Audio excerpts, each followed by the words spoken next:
అందరికి నమస్కారం. మీ వేణి యాదవ్. ఏంటంటే మనకిచ్చే విలువ, మర్యాద, గౌరవం మన గుణాన్ని చూసి, మంచితనం చూసి ఇవ్వడం జరుగుతుంది.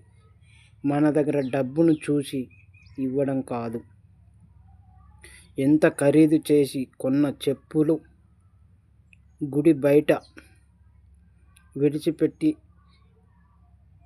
ఎంతో తక్కువతో కొన్న కొబ్బరికాయ మాత్రమే గుడి లోపలికి తీసుకువెళ్ళడం అనేది జరుగుతుంది. ఇది ముమ్మాటికి వాస్తవం మిత్రమా.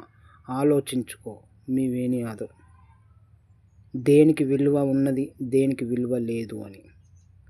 మన మంచితనం, మనం చేసే పనిని బట్టి మనకు మర్యాద, గౌరవం అనేది దక్కుతుంది. మన దగ్గర ఉన్న డబ్బును చూసి కాదు. ఇది ముమ్మాటికి వాస్తవం మిత్రమా. మీ వేణి యాదవ్.